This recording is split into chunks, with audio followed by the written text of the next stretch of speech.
o'sha kuni otam bilan kelgandim. Sud jarayonida qamallang deganda birinchi marta ko'zlarida yosh ko'rdim. Men juda qattiq pushaymonman. Eng yomon narsa sog'inchi. Farzand sog'inchi, ota-ona sog'inchi. Kimga ravo ko'rmayman bular.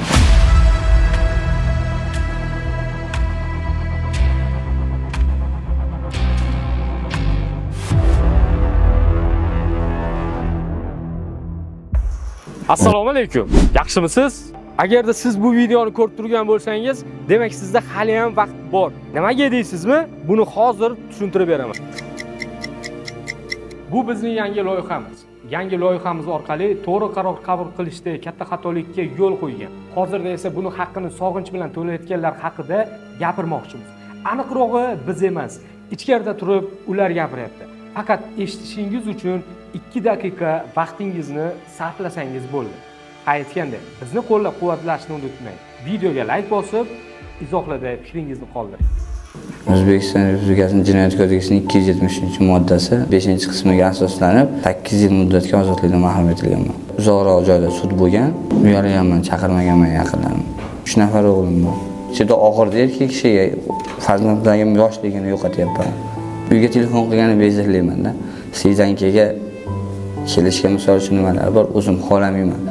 Uyimdan men 1300 kilometr uzoqdaman. Eskilar bekorga aytmaydi, ko'p pul erkak kishini buzadi. Pul ko'paygan, shoqollar bo'lgan, ular ham chekish boshlagan, sigaretga flushkaga qo'yib chekish boshlangan, unga qiziqish boshlangan keyin. Buni o'sha yomon narsaligini men bilmasdim. Qanday bilmasdim? Men kayf qilaman, bo'ldi, shu edi. Bitta tortib ko'rdim, keyin 100 dollarga olib ko'rdim, topdim yo'lini. Undan oldim, bundan oldim. Keyin 50 gram oladigan bo'lib qoldim. Bu narsani boshida ilmsizlik turibdi. Siz o'sha narsani yomonligini bilasiz, lekin ana narkotikda. Lekin ilmingiz yo'q. O'g'lim telefonga keladi, katta o'g'lim. Assalomu alaykum dada deydi, bo'ldi yig'laydi. Men juda qattiq pushaymonman. Qarang, imkoniyat berilsa bu yo'lga qaytib kelmayman. Yoshlarga ham bu yo'lga kirishni maslahat bermayman. Eng yomon narsa sog'inchi. Farzand sog'inchi, ota-ona sog'inchi. Kimga ravo ko'rmayman bu narsani. Farzandlarim nega narkotik tanladimda men. Farzandlarim tanlaganimda shu holatda siz bilan suhbatlashib o'tirmagan bo'lardim. 30 yoshga to'ldim. 1 yil bo'ldi kelganimga. O'zbekiston Respublikasi Jinoyat kodeksining 168-moddasi 3-qismi hamda 211-moddasi 2-qismi bilan 3 yil 1 oy muddatga ozodlikdan mahrum etilganman. Uylanganman, 1 nafar farzandim bor. Ota-onam hozir ham qiynalashyapti, o'ylayman. Birinchi marta o'sha qamalishimni bilganimda, qamalishimni bilmasdim. O'sha kuni otam bilan kelgandim. Shu sud jarayonida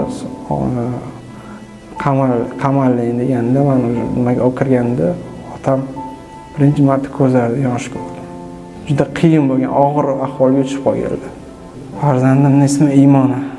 Hozir 3 yoshda, 2 yoshida qamalganman. U paytda uncha gapirardi, unaqa to'liq gapirmasdi. Hozir ancha tetik, gapiradigan gapi, savollari meni ancha qiynab qo'yadi. Aynan dada, sen ishlayapsan bu yerda, qachon ketasan biz bilan degan savoliga o'shanda men javob beraman.